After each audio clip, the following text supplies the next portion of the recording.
amigos y amigas, nos encontramos en torno a la palabra de Dios, desde esta proclamación del Evangelio. Los Evangelios son predicaciones a las comunidades cristianas del primer siglo, y en este caso el Evangelio es tomado de Lucas. Todo este año tomamos el Evangelio de Lucas. El Evangelio de Lucas tiene un itinerario de Jesús que va a Jerusalén. Casi todo el Evangelio de Lucas, Jesús se dirige a Jerusalén. Jesús sabe a dónde va.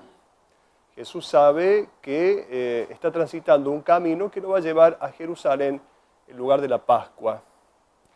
Primera pregunta que podríamos nosotros hacernos: ¿nosotros sabemos a dónde vamos? ¿A dónde estoy yendo? Esa puede ser una pregunta muy importante. Podríamos decir dos cosas. Estamos mal pero vamos bien, o decir al revés, vamos mal pero estamos bien. Lo importante es saber dónde vamos. De pronto no estamos del todo bien, de pronto no la pasamos del todo bien, pero no perdemos el objetivo, y eso es muy importante para la vida. ¿A dónde vamos? En latín se dice quo vadis, y se dice que hay una leyenda que en la época de la persecución, cuando Roma empezó a perseguir a los cristianos, Pedro, el apóstol Pedro, se escapó de esta persecución, se estaba escapando de la persecución, y entonces en este camino se encuentra con Jesús, Jesús con la cruz a cuestas, es una leyenda, y que dice, quo vadis, Domine? ¿A dónde vas, Señor?, le pregunta Pedro a Jesús, a lo cual Jesús le va a responder: voy hacia Roma para ser crucificado de nuevo. Y entonces Pedro se da cuenta de que se estaba escapando de modo cobarde y vuelve a Roma, donde es luego decapitado. ¿A dónde vamos? Esa es la pregunta importante que tenemos que hacernos nosotros como discípulos de Jesús, como cristianos. El Evangelio de hoy, tomado de Lucas, ya dijimos, un Evangelio que para ser de Lucas nos llama un poco la atención, porque siempre en Lucas encontramos el Evangelio de la alegría, encontramos el tema de la fiesta, un Evangelio con optimismo, donde aparece bien clara la presencia de la clemencia de Dios, de la misericordia de Dios. Jesús aparece, o Dios aparece como el médico divino, el pastor que busca la oveja perdida. Bueno, todo esto es expresión, diríamos, de la misericordia de Dios. Por eso Lucas es llamado el Evangelio de la Misericordia. El Evangelio de hoy pareciera contradecir todo esto que es propio de Lucas. El Jesús del Evangelio de hoy parece un Jesús muy inflexible. Pero Lucas tiene un objetivo, tiene el objetivo de decirle a sus destinatarios a través de este Evangelio que no bastan los buenos propósitos para ser cristianos. No bastan los buenos propósitos para considerarse ya dentro del reino de Dios. Seguramente en la comunidad de Lucas ya había algunos desalientos, algunas tibiezas que empezaban a apoderarse del corazón de esta gente, de estos discípulos, de estos cristianos de las primitivas comunidades. Entonces Lucas, a través de este Evangelio, les quiere decir que no se trata solamente de una adhesión formal al cristianismo, sino que tiene que haber una adhesión total de corazón. Le preguntan a Jesús: ¿son pocos los que se van a salvar?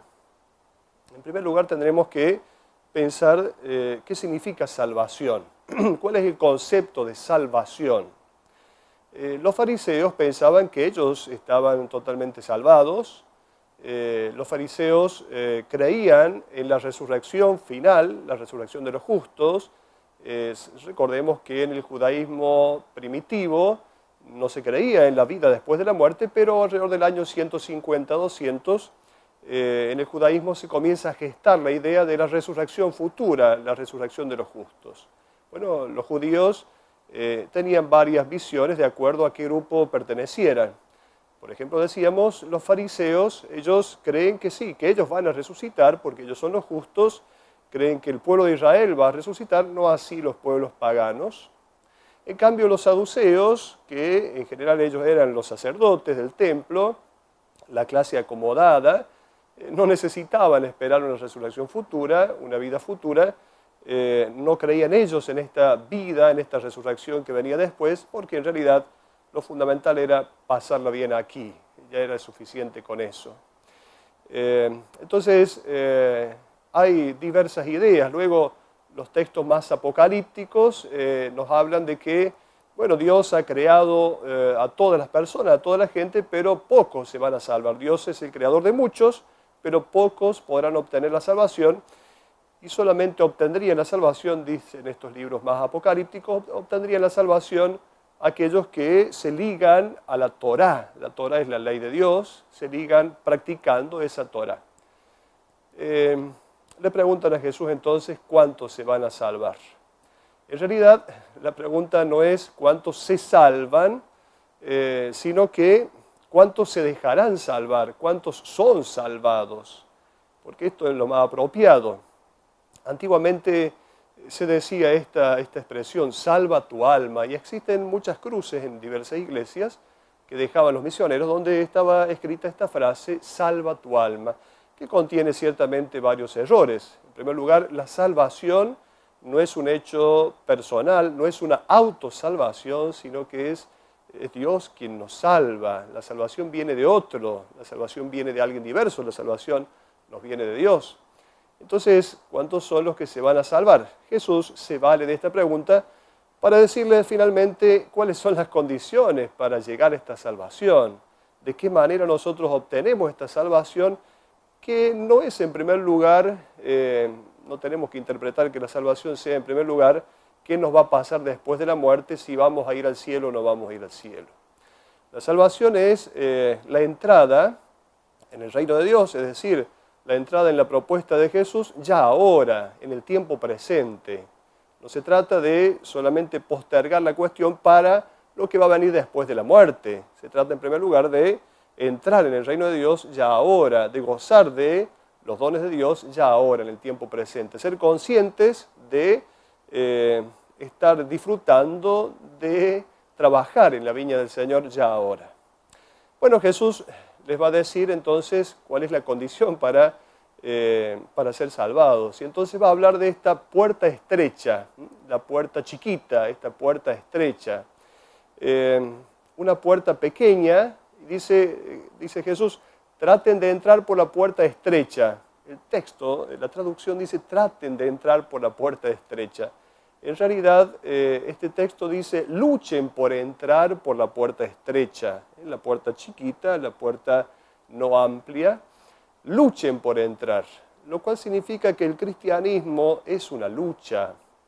Pensar el cristianismo como una religión donde cada uno hace lo que quiere, donde cada uno hace lo que le gusta y de vez en cuando cumple algunas devociones, cumple con Dios y ya está como para contentar a Dios.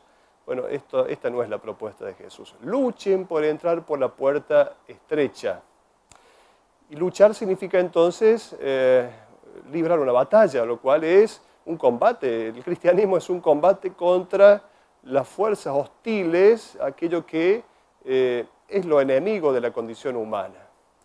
Cuando uno piensa en la puerta chiquita, uno tiene que pensar, entonces yo tengo que hacerme chiquito. Para poder entrar por esa puerta tengo que hacerme chiquito. Si Jesús me dice que la salvación pasa por la posibilidad de entrar por esa puerta chiquita, yo tengo que hacerme chiquito. Y entonces recordamos el Evangelio donde Jesús dice, háganse como niños para entrar en el reino de los cielos. Hacernos como niños significa en primer lugar saber que dependemos del Padre, niños, hijos, saber que dependemos del Padre. Luego el niño sabe que esa dependencia del Padre es la que lo realiza y no puede vivir sin esa dependencia del Padre. El niño luego es aquel que en un momento puede pelearse con otro niño y luego se reconcilia inmediatamente. Entonces, hacernos como niños, esa es la invitación de Jesús en el Evangelio, hacernos como niños. Luego, el texto se inclina hacia otra idea ligada a este tema de la puerta. Parece que este dueño de casa cierra la puerta. Aquella puerta que era la puerta estrecha, ahora parece como una puerta cerrada. Una puerta cerrada. ¿Para quiénes? para un grupo de gente que no ha llegado a obtener la salvación. Entonces, ¿cuál es la insistencia de este grupo de gente? Señor, ábrenos, Señor, ábrenos. Y Él les dirá desde adentro, yo no los conozco. Pero Señor, y ahí se dan dos motivos. Pero Señor, hemos comido y bebido contigo, primer motivo, y luego hemos escuchado tu palabra en las plazas, hemos escuchado tu palabra. Entonces, dos cosas. Comer y beber hace referencia a la Eucaristía. Como si le dijéramos, Señor, hemos participado de la misa todos los domingos, ¿cómo no podemos entrar? Participar de la misa dominical, ¿no es ya la entrada en el reino de los cielos? ¿No es ya la entrada en el reino de Dios? Parece que no, no solamente eso no basta. Pero hemos escuchado tu palabra, ¿basta eso? No basta. Seguramente esa escucha de la palabra no ha sido una escucha atenta en la cual nos hemos dispuesto a vivir esa palabra que nosotros hemos escuchado. Pero Señor, yo tengo mi certificado de bautismo, he sido bautizado en la iglesia, eso no basta. Lo va a decir el apóstol Santiago, la fe sin obras es una fe muerta. Por lo tanto, muchas veces las prácticas religiosas pueden convertirse simplemente en una especie de anestesia que finalmente termina no dejándonos entrar en el reino de Dios. La fe verdadera nos ayuda a mirar lo que Dios mira, mirar a quien Dios mira. ¿Y a quién mira Dios? Dios mira al necesitado. Por lo tanto, si yo soy creyente, yo tengo fe verdadera, yo tengo que mirar lo que Dios mira. Dios mira a aquel que me necesita. El necesitado ahí Dios deposita su mirada, por lo tanto yo tengo que mirar ahí. La fe verdadera se da en eso. Luego aparecen algunos elementos en el Evangelio como si fueran ciertas amenazas y ciertas expresiones un tanto miedosas que nos inspiran cierto miedo.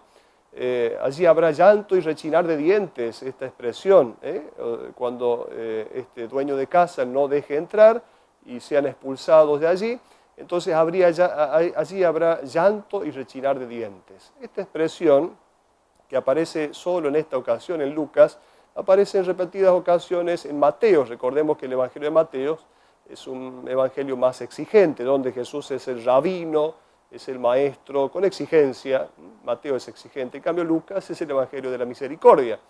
Por eso solo aquí aparece esto de llanto y rechinar de dientes. ¿Qué es este rechinar de dientes? Bueno, se trata de una cierta rabia que golpea, que toca a quien se da cuenta de todo lo que ha perdido. Y luego ya es muy tarde para recuperar aquello perdido. Se da cuenta de eso y por eso el rechinar de dientes. Se da cuenta de que no se ha puesto a punto con las exigencias del Evangelio. No se ha puesto a punto porque ha dejado pasar la oportunidad de vivir un encuentro con Dios desde el servicio fraterno.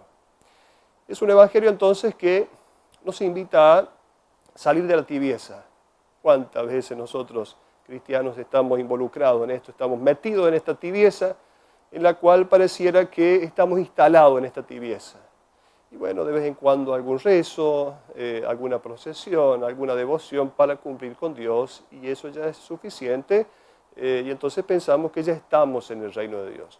Estar en el reino de Dios significa entonces volver la mirada hacia donde Dios mira, mirar al necesitado, porque Dios tiene la mirada detenida sobre él. Hasta la próxima.